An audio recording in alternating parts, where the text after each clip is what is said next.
In the early days of Kip Motor Company, a Metropolitan served as the daily driver for Deborah Lankenau, my wife. She actually had a sales job at that time and had a very large territory across North Texas. She would put 35 to 50,000 miles a year on her Metropolitan in daily service for several years. Just gives you an idea that even on a sales job where you're driving 8 to 10 hours a day, it is still possible to drive an antique vehicle. Before starting and driving the vehicle every day, the first thing you should do is do a walk around to make sure that the tires are all up, and then to see underneath if there's any leaks present. Leaks by the wheels would be a problem. That would be brake fluid, but a small leak by the engine is normal for this kind of vehicle. So what we're going to do is we'll come in here and we'll open the bonnet.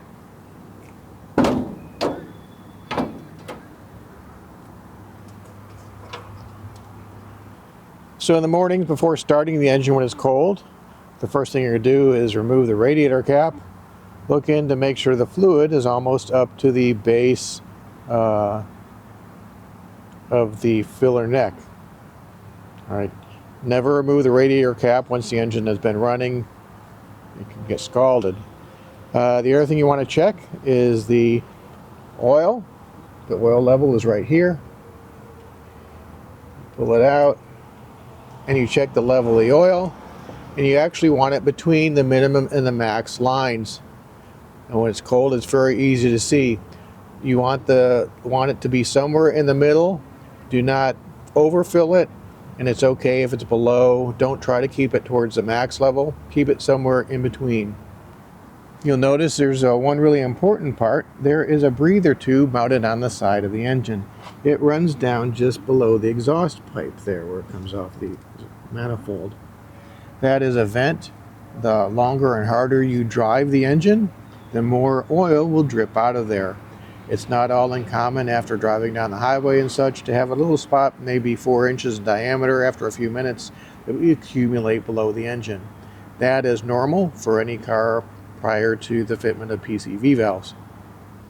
There are 2 places to access maintenance for the vehicle from the inside of the cabin compartment.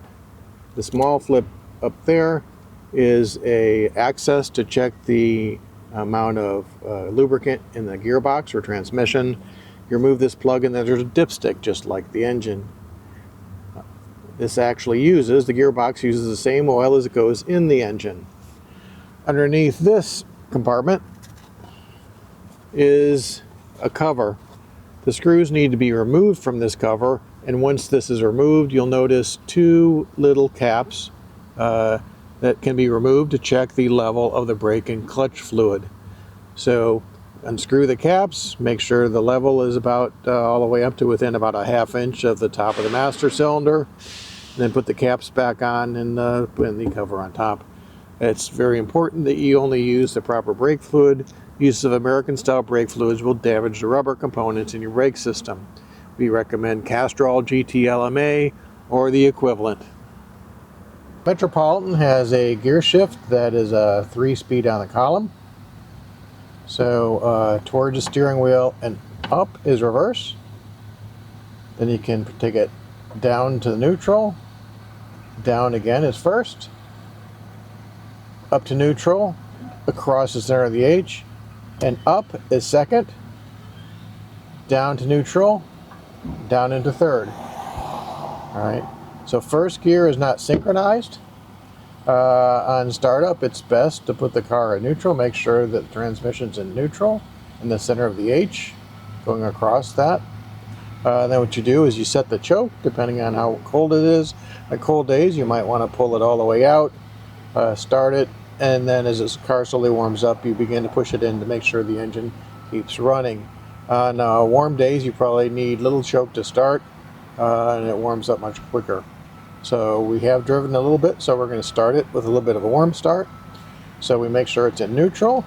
We take our foot off of the brake or off the clutch. We turn on the ignition switch, and then we pull the starter.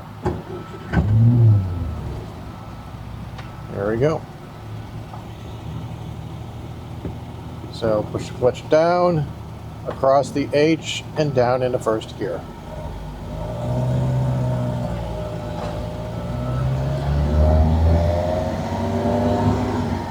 Up, across the H, into second gear.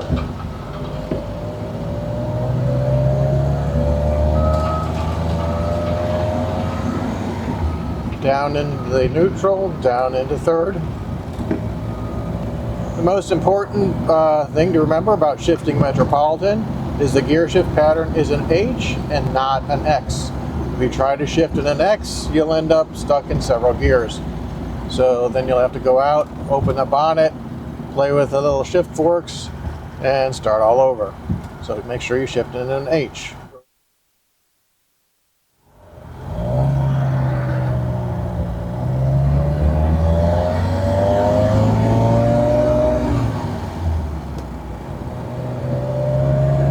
It's also important when driving Metropolitan is to slow down. Do not downshift. When you need to slow down for a stop sign or a traffic light, what you want to do is brake until the car is almost stopped, and then you push the clutch in. Put the car in neutral. If you're at a long light, leave it in neutral until it's time to go again. Push your clutch in, wait a moment or two, and put it into first. Do not sit at a traffic light with the clutch pedal depressed. It will wear out the clutch and the release bearing.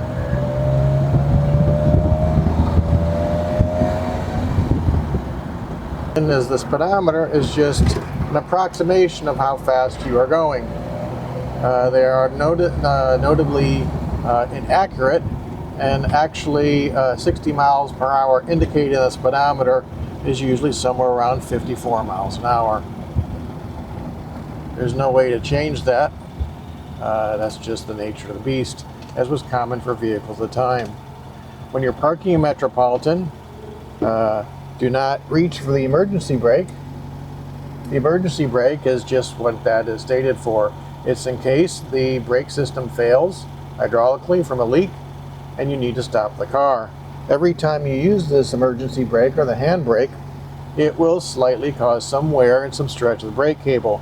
If you use it as a daily parking brake, when the day comes when you actually need it in an emergency, that will not provide enough braking power to stop the vehicle in a short time.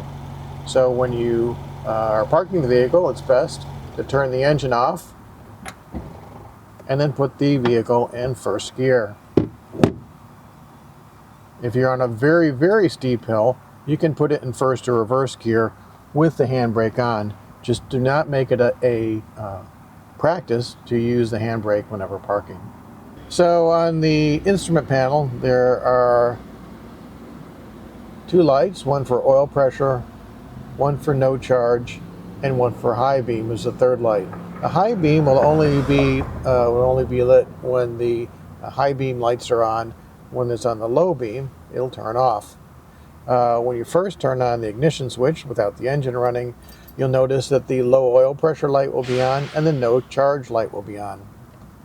Once the vehicle is started, after a very short time, the low oil pressure light should go out. At idle, it's not uncommon for the no charge light to glow slightly, but it should completely go out with a little bit of RPM picks up, so that's the way it is. If at any time the no charge light stays on when you're driving the car, or the low oil pressure light comes on when you're driving car, pull over as soon as possible and turn off the engine. The trunk or boot space in a Metropolitan holds more than a week's full of groceries for yours, mine, and ours. So it's very well you'll impress your bag boy or local grocery store to no end when he comes out to your vehicle. So Metropolitan was a very dependable car in its day, economical and suitable for daily transportation for someone going to work or running the kids around. It's very, very popular, very dependable. There's no reason it shouldn't be exactly the same way today. I probably have several 100,000 miles driving a Metropolitan in daily transportation without any problems at all. Sometimes you'll hear comments about maybe they have poor braking. That's actually a fallacy. When your brakes in a Metropolitan are properly adjusted, you can come to a screeching halt repeatedly from highway speeds without brake fade. Another thing that's important to remember is the name of the vehicle is the Metropolitan. It doesn't say a Mercury Turnpike Cruiser.